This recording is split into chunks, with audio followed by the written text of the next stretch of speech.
مسئلہ یہ ہے کہ اگر نمازی قاعدہ اخیرہ میں ہو اور اسے ریح کی شدت ہو جائے اور وقت میں وسعت بھی ہو کہ وہ وضو کر کے دوبارہ نماز وقت ہی میں ادا کر سکتا ہے، تو کیا اس صورت میں وہ نمازی اسی کیفیت و کنڈیشن میں نماز مکمل کر کے سلام پھیر دے یا پھر اس پر اسی وقت نماز کو توڑنا ضروری ہوگا؟ جواب عنایت کیجیے۔ بسم اللہ الرحمن الرحیم۔ الجواب بعون الملک الوہاب۔ نمازی اگر قاعدہ اخیرہ میں تشہد کی مقدار بیٹھ چکا ہو، اب فقط سلام پھیرنا ہی باقی رہ گیا اور اسے ریح وغیرہ کی شدت پیدا ہو جائے، تو اس صورت میں نمازی سلام پھیر کر اپنی نماز کو مکمل کر لے۔ اور اگر قاعدہ اخیرہ کی مقدار ابھی تشہد پورا نہ ہوا ہو، یعنی التحیات پوری نہ ہوئی، اسی دوران ایسی کیفیت و کنڈیشن پیدا ہو جائے تو وقت میں وسعت ہونے کی صورت میں نماز کو توڑنا واجب ہے، کیونکہ فقہاء اکرام کی تصریحات کے مطابق پخانہ، پیشاب وغیرہ کی شدت خواہ نماز شروع کرنے سے پہلے ہو یا نماز شروع کرنے کے بعد، بہر صورت دوران نماز یہ کیفیت و کنڈیشن موجود ہو اور وقت میں وسعت بھی ہو تو اس نماز کو توڑنا واجب ہوتا ہے۔ اگر نمازی نے اسی کیفیت میں نماز کو پورا کر لیا تو ایسا نمازی گنہگار بھی ہوگا اور اس کی نماز بھی مکروہ تحریمی واجب الاعادہ ہوگی۔ البتہ یہ مسئلہ ضرور ذہن نشین رہے کہ پوچھی گئی صورت میں نمازی حاجت سے فارغ ہو کر نئے سرے سے نماز ادا کرے گا۔ سابقہ نماز پر بنا نہیں کر سکتا کہ بنا کی شرائط میں سے ایک بنیادی شرط حدث کا سماوی ہونا ہے، لہذا صورت مسئولہ میں حدث سماوی نہ ہونے کی وجہ سے بنا جائز نہیں۔ تفصیلی جزئیات ملاحظہ کیجیے۔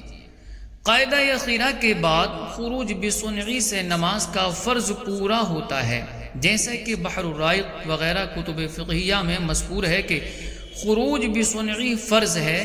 اس سے مراد نمازی کا نماز کے تمام ارکان ادا کرنے کے بعد اپنی کسی منافی نماز قول یا عمل کے ذریعے سے قصداً نماز سے باہر ہونا ہے۔ بہار شریعت میں ہے کہ خروج بصنعی یعنی قاعدہ اخیرہ کے بعد سلام و کلام وغیرہ کوئی ایسا فعل جو منافی نماز ہو بقصد کرنا، مگر سلام کے علاوہ کوئی دوسرا منافی قصداً پایا گیا تو نماز واجب الاعادہ ہوئی۔ پخانہ، پیشاب وغیرہ کی شدت کے وقت ادا کی گئی نماز مکروہ تحریمی ہو جاتی ہے، جیسا کہ فتح القدیر میں ہے کہ پخانہ اور پیشاب کی شدت کے وقت نماز ادا کرنا مکروہ تحریمی ہے، خواہ یہ کیفیت و کنڈیشن نماز شروع کرنے کے بعد پیدا ہوئی ہو یا پہلے۔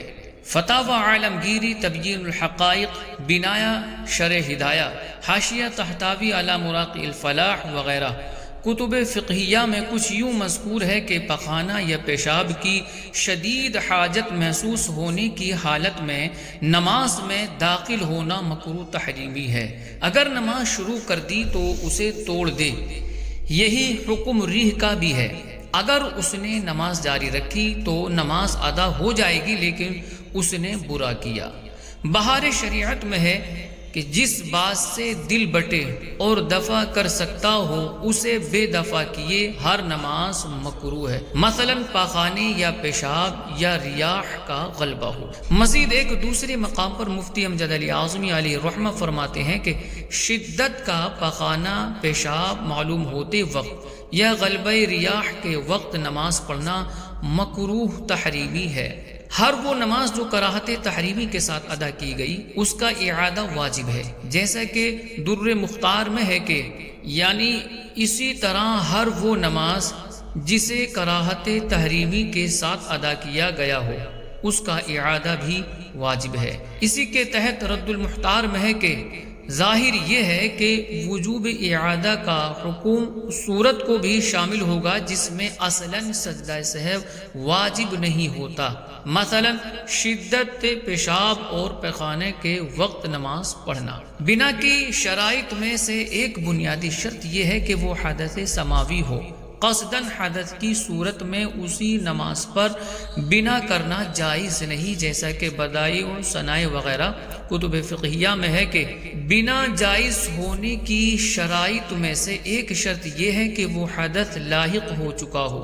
پس قصدن حدث کی صورت میں بنا جائز نہیں، کیونکہ بنا کا جواز خلاف قیاس نص اور اجماع سے ثابت ہے، اور ہر وہ صورت جو منصوص اور مجمع علیہ کے معنی میں ہو تو بنا کے احکام اسی صورت کو لاحق ہوں گے، اس کے علاوہ صورت کو لاحق نہ ہوں گے۔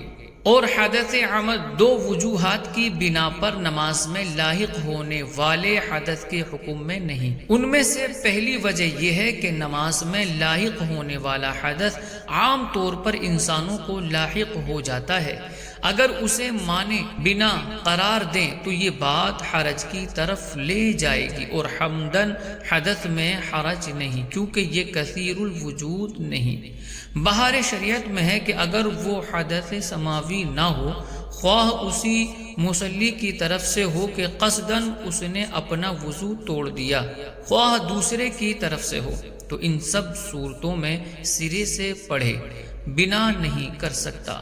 مزید تھوڑا آگے صدر الشریعہ علیہ الرحمہ نقل فرماتے ہیں، جس موقع پر بنا جائز ہے وہاں استخلاف صحیح ہے، اور جہاں بنا صحیح نہیں استخلاف بھی صحیح نہیں۔ اگر شدت سے پخانہ پیشاب معلوم ہوا کہ نماز پوری نہیں کر سکتا تو استخلاف جائز نہیں۔